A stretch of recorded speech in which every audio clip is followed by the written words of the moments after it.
The Legend of Zelda is a beloved series renowned for its charm. These games feature lovable NPCs, unforgettable dungeons, and iconic locations that stick with fans of the series. It truly embodies the perfect balance of challenging enough for children to play and enjoy, but engaging enough for adults to love too. With the series being so aimed at children, surely there'd be nothing about these games that could unsettle kids while they play, right? Well, not quite. The Zelda series has two sides, a sweet, happy, bright side, and a dark, scary side. Within the dark side, you can encounter a number of terrifying enemies, creepy locations, and spine-chilling soundtracks. One of the things that makes this series the scariest, though, is the terrifying enemies within the games. Today, in honor of Halloween, we're going to delve into our personal top 10 scariest enemies within the series. This list will exclude main bosses, leaving that for another day, promising double the excitement. Lynels. Breath of the Wild and Tears of the Kingdom. Lynels are some of the most intimidating and challenging enemies in the Zelda series. These powerful centaur-like creatures have made appearances in several Zelda games, but their most recent adaptation in Breath of the Wild and Tears of the Kingdom is what puts them on this list. Lynels are incredibly strong, and despite being a regular enemy, they have more HP than some of the game's actual mini-bosses.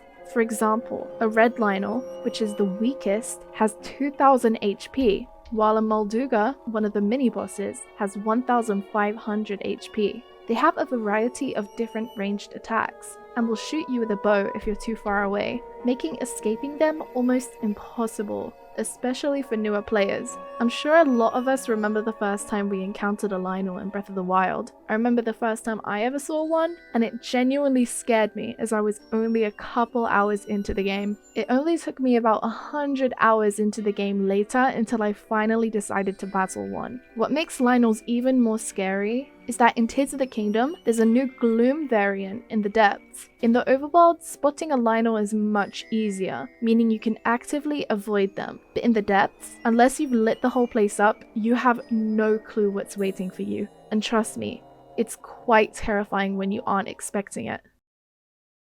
Skulltulas, Twilight Princess. Skulltulas are another reoccurring enemy in the Legend of Zelda series, first appearing in Ocarina of Time, with its last appearance being in Skyward Sword. The Skulltulas in Ocarina of Time look rather silly, but their appearance in Twilight Princess is so much creepier. If you, like us, are scared of spiders, you'll completely understand why these guys made the list. The Skulltulas in Twilight Princess have such a realistically disturbing design, and even move in a much more realistic way. These guys are massive, and coming across them in the first dungeon of the game was evil on Nintendo's part. Twilight Princess was scary enough. Did they really have to do that to us on the first dungeon? If you played the HD remake of Twilight Princess, these guys are even more realistic and disturbing. If they ever decide to bring Skulltulas back to the series, I hope, for me and everyone else who is terrified of spiders, that they bring back this silly cartoonish look. These guys genuinely make my skin crawl. Like, Ocarina of Time and Tears of the Kingdom.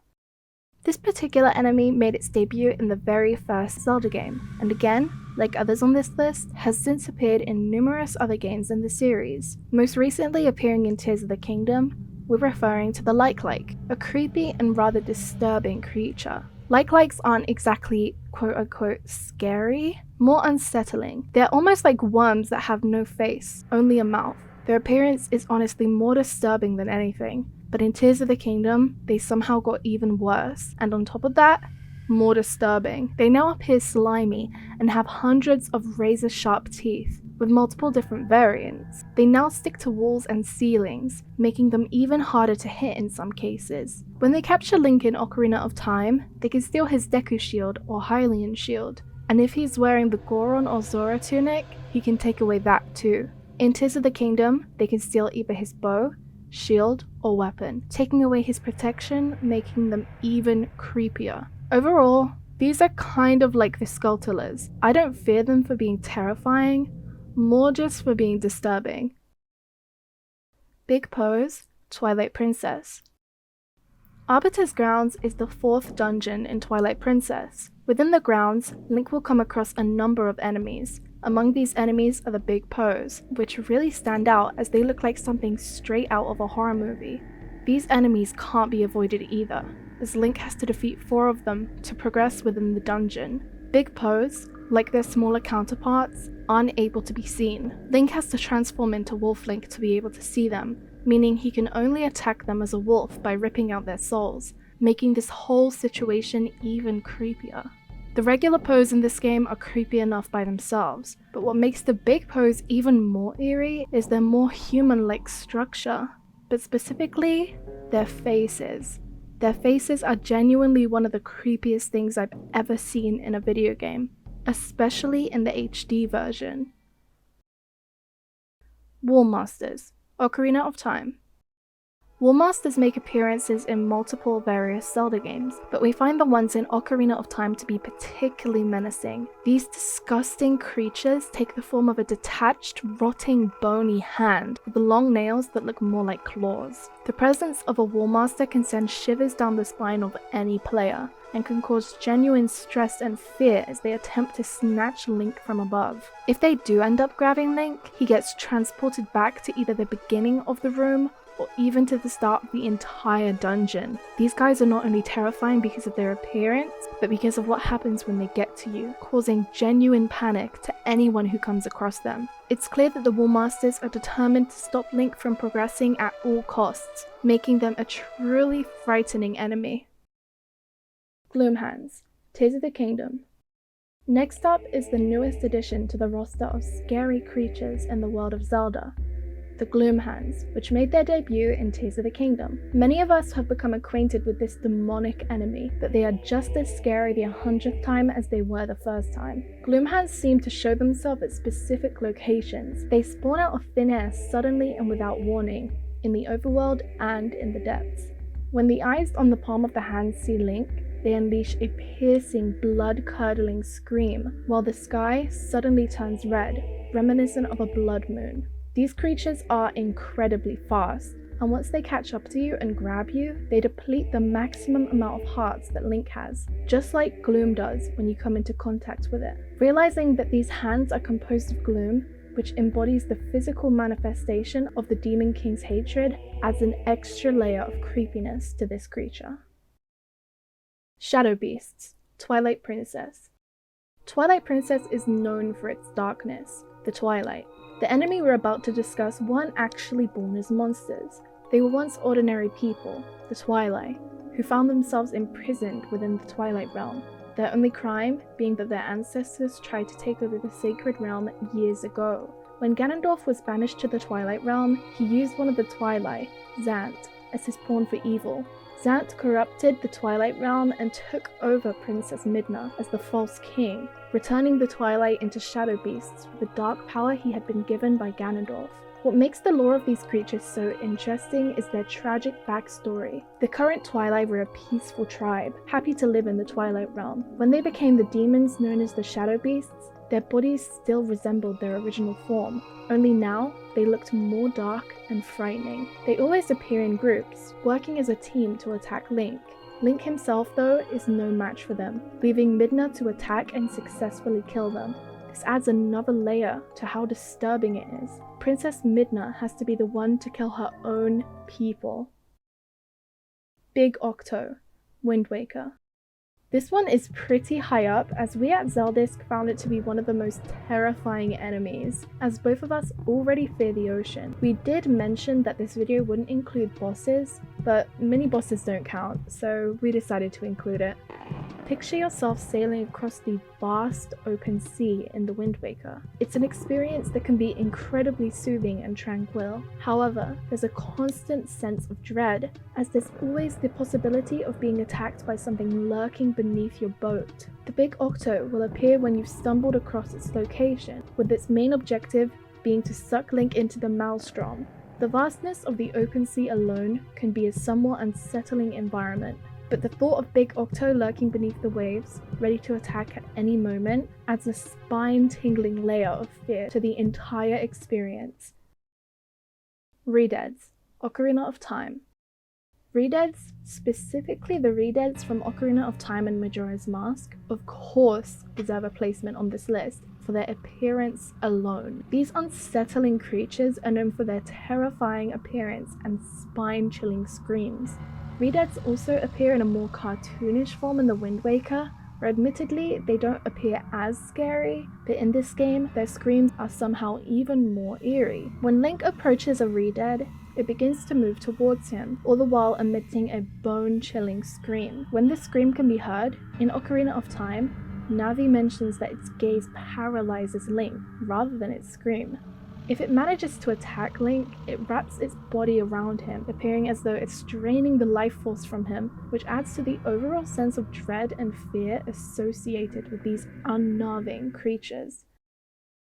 Before we get to the number 1 spot on this list, we wanted to give a special mention to a creature very similar to the Redeads, Gibdos.